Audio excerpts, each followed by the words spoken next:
A paz do Senhor a todos. Hoje nós vamos começar com uma pergunta. Por que nós falamos e entendemos o que ouvimos? Por que só o ser humano tem linguagem própria? Por que nós falamos, entendemos e pensamos? Será que vem do cérebro? Vem daqui? Juntamente com as cordas vocais, que estão aqui, com a respiração nasal e a respiração vocal e a língua se movimentando? Ou será que tem algo mais para que isso aconteça? Todos os animais têm cérebro compatível com o seu tamanho e desempenho, mas são limitados. Eles não têm linguagem própria igual nós. O que faz essa diferença? Qual a diferença entre eles e nós? Qual a diferença entre os animais e os seres humanos? Porque todos têm cérebros, mas nem todos falam. Os animais não falam. O que temos a mais que os animais? Vamos ver o que a palavra de Deus fala.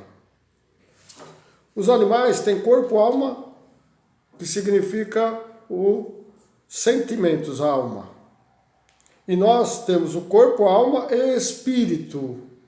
Além de termos o sentimento, temos o Espírito de Deus que foi posto dentro de nós. Deus, quando criou nós, cada um tem seu espírito. Porque há um só espírito em cada homem. Não existe dois no ser humano. Nem dois corpos para o mesmo espírito. Ou dois espíritos para o mesmo corpo. Ele é como a identidade. A identidade, se nós tivermos duas, uma é falsa. É a mesma coisa com os espíritos em nós. Deus criou nós somente com um Espírito. Lá em 1 Tessalonicenses, Paulo fala assim, no capítulo 5, versículo 23, diz assim: o mesmo Deus de paz vos santifique em tudo, e todo o vosso espírito, a alma e o corpo, sejam plenamente conservados irrepreensíveis para a vinda do nosso Senhor Jesus Cristo. Veja que Paulo declara corpo, alma e espírito. Portanto, a diferença de nós dos animais é o espírito que está dentro de nós e não o nosso cérebro. Um conceito do ser humano. Na criação do ser humano, Deus declara: façamos o homem à nossa imagem e à nossa semelhança. Gênesis 1, 26. Capítulo 1, versículo 26. Deus, ao criar o homem, estava falando não somente aquilo que no Novo Testamento revela como a Trindade, Pai, Filho e Espírito Santo, mas para todo o seu exército dos céus, incluindo os anjos. Então Deus apresentou nós, mesmo a Trindade, ao Pai, que Ele mostrou ao Filho e ao Espírito Santo, todo o seu exército, incluindo os anjos, significa que nós fomos feitos, especiais. Deus fez nós acima de todas as coisas que Ele criou. Nós fomos o clímax da criação. O ponto mais alto da criação de Deus.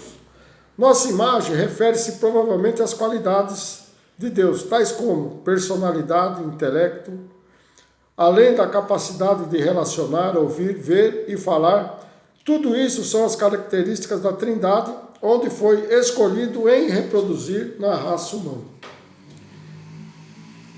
A soberania do homem na Terra é incontestável, caracterizando assim a sua criação divina, e não apenas por um acaso ou um erro genético no decorrer da evolução na Terra, como afirma a ciência. Nós não somos erro genético, nós somos a criação de Deus, a imagem e perfeição. Nós não temos nada a ver com os animais, nós somos acima de todos os animais.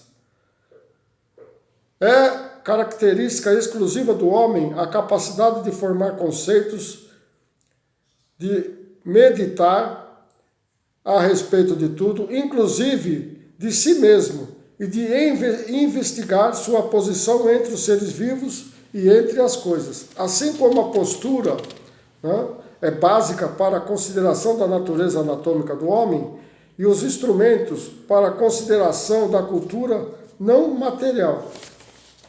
A linguagem, então a linguagem do ser humano, é também o traço isolado mais característico do homem, fato notório que possuem todos os homens, ao contrário de qualquer outro organismo vivo existente na Terra. Então a linguagem é exclusivamente do ser humano.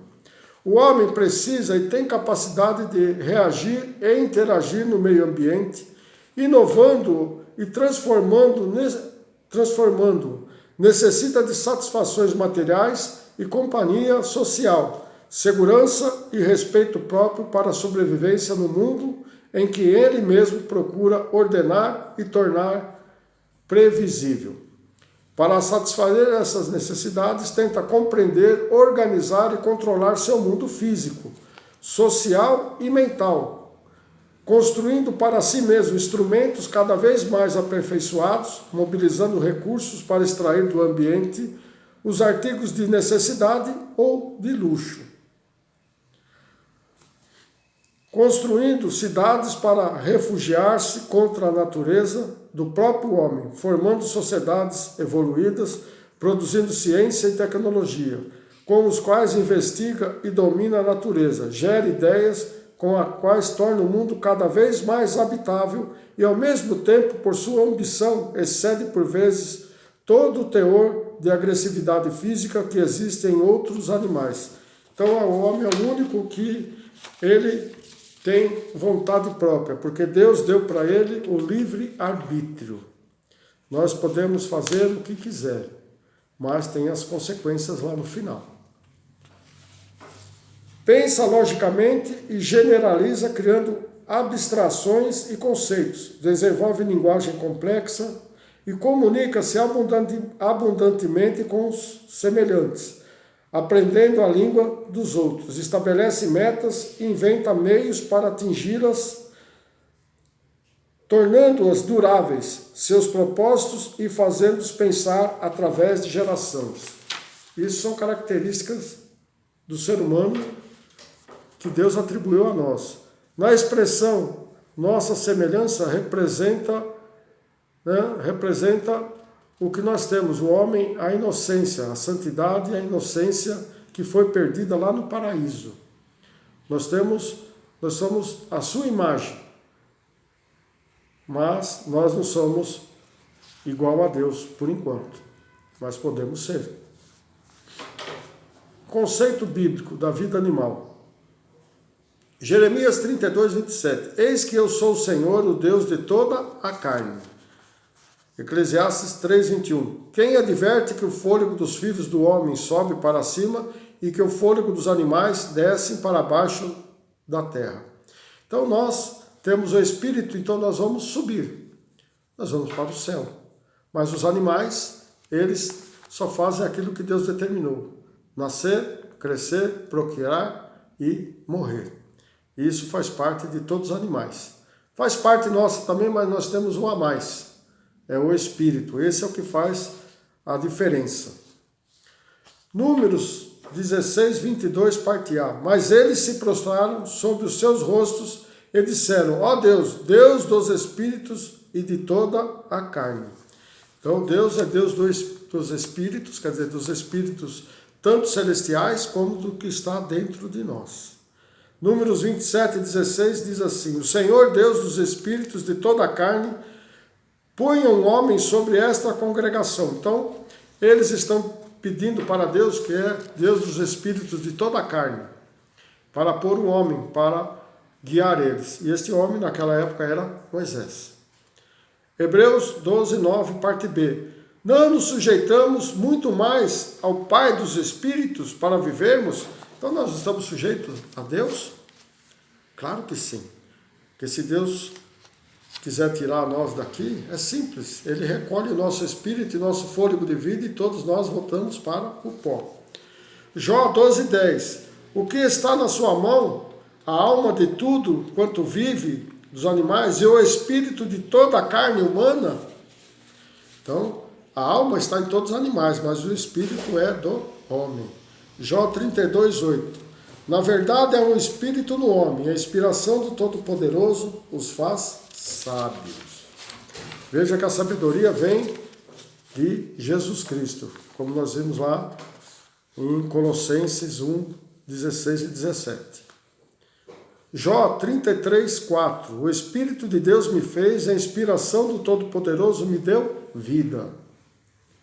Isaías 42, 5. Assim Diz Deus, o Senhor que criou os céus e estendeu e formou a terra e tudo quanto produz, que dá respiração ao povo que nela está e o espírito aos que andam nela. Então aqui está dando só o espírito para o homem, é o povo que nela está. Ele dá a respiração e o espírito para nós. Isaías 44, 24, parte A. Assim diz o Senhor teu Redentor, o que te formou desde o ventre.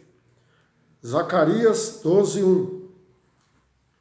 Peso da palavra do Senhor sobre Israel. Fala o Senhor, o que estendeu o céu, o que funda a terra, e que formou o espírito do homem dentro dele. Quem formou o espírito do homem foi Deus, dentro dele, dentro de nós. Atos 17, 25. Nem tampouco é servido por mãos de homens. Deus, né? Não é servido por mãos de homens. Como que necessitando de alguma coisa. Pois Ele mesmo é quem dá a todos a vida, a respiração e todas as coisas. Deus não precisa de nós. Quem precisa de Deus é nós. Jó 34, 14. Se Ele pusesse o seu coração contra o homem e recolhesse para si o seu espírito e o seu fôlego, no 15, toda a carne juntamente expiraria e o homem voltaria para o pó, como os animais. Se Deus tirar o nosso espírito e nosso fôlego, nós passamos a ser igual aos animais. Eclesiastes 12, 7. E ao pó volte a terra, como era, e o espírito volte a Deus, que o deu. Então quem deu o espírito a nós foi Deus. Isaías 57, 16. Porque para sempre não contenderei, nem continuamente, nem indignarei, porque o espírito perante a minha face se enfraqueceria e as almas que eu fiz morreriam. Então veja bem, se Deus pôr a sua mão, nosso espírito se enfraquece e nós morremos. Um bom exemplo está na Bíblia, né, sobre Nabucodonosor, o rei da Babilônia, quando ele passou a ser soberbo, porque Deus instituiu Nabucodonosor para corrigir o povo judeu. Mas o povo judeu não aceitou e pagou o preço. É como nós, Jesus veio para nos corrigir. Nós não aceitamos Jesus, nós pagamos o preço no final. Então essa história diz assim, Daniel 4:25, será tirado de entre os homens, e a tua morada será com os animais do campo, e até farão comer erva como os bois, e serão molhados do orvalho dos céus. E passar-se-ão 7 tempos, 7 anos por cima de ti, até que conheças que o Altíssimo tem domínio sobre o reino dos homens e dá a quem quer. Quem dá o reino é Deus, quem tira é Deus. Daniel 4:32 diz a mesma coisa. No 4:33, na mesma hora se cumpriu a palavra sobre Nabucodonosor e foi tirado dentre os homens e comia erva como boi. E o seu corpo foi molhado do orvalho dos céus, até lhe cresceu pelos como as penas das águias e as suas unhas como as das aves. Então veja bem que ele voltou a ser animal porque Deus tirou o espírito que estava nele e ele ficou só com corpo e alma. E quando nós não temos o espírito, nós não temos consciência, porque o que faz nos dar a consciência, o que faz nos lembrar é o espírito e não o cérebro. Foi banido da sociedade e do reino e como um animal. Ficou 7 anos como animal até que reconheceu que Deus tem domínio sobre o reino dos homens. Está lá em Daniel 5:21. Então veja bem que Nabucodonosor, ele quis ser soberbo, porque quando a pessoa tem tudo o que precisa, quando ela domina, ela se esquece de Deus. E ela passa a ser soberbo. E as pessoas que são soberbas não vão entrar no reino de Deus. As pessoas que são gananciosas também não vão entrar no reino de Deus. Mas com isso, Deus fez um corretivo em Nabucodonosor. Deixou ele 7 anos vivendo como animal, até que ele se arrependesse. Para terminar, João 6,63 diz assim, o Espírito, que é dentro do homem, a palavra diz assim, o Espírito é o que vivifica. A carne para nada aproveita. As palavras que eu vos disse são espírito e vida. Então veja que a carne não serve para nada. Esse corpo carnal ele vai ficar aqui. Mas quando Jesus vir buscar a igreja, o nosso espírito é que vai estar dormindo. Mas esse é um assunto para uma outra matéria. Hoje eu vou só falar por aqui, só um exemplo. Nós, quando morremos, nós dormimos, o espírito dorme, porque a carne volta para a terra. Mas o espírito aguarda a volta de Jesus ou o julgamento final. É isso que todos os espíritos, todos vão comparecer perante o tribunal de Deus, todos. Então todos que nasceram depois de Adão e Eva até a volta de Jesus, até o final dos tempos, todos vão comparecer perante o tribunal de Deus. Terminando aqui em Tiago 2:26, porque assim como o corpo sem o espírito está morto, assim também a fé sem a obra é morta. Então Tiago fala que o corpo sem o espírito ele está morto, porque ele não serve para nada, ele é igual aos animais. Os animais veio para obedecer o Criador, e o homem é o único que desobedece às vontades de Deus. Mas a semana que vem, na quarta-feira, nós vamos falar do primeiro dia da criação. E no sábado, eu vou falar sobre o número 7. Então, está aí no cantinho aí, compartilhe com seus amigos, se inscrevam para que você receba automaticamente já todas as postagens, porque ainda tem muita coisa. Isso não vai acabar tão já, não. Eu acredito que nem eu vou conseguir falar tudo o que Deus quer dizer no meu tempo de vida, porque tem muita coisa. Deus é tão grandioso que não tem como nós entendermos a capacidade que Ele tem para fazer, para criar e para governar. Nós somos uma simples criatura de Deus, muito ínfima, pequena, perto do poder dEle. Mas muitos querem ser maior do que Ele. Então não percam a próxima postagem. Deus abençoe a todos. Até mais.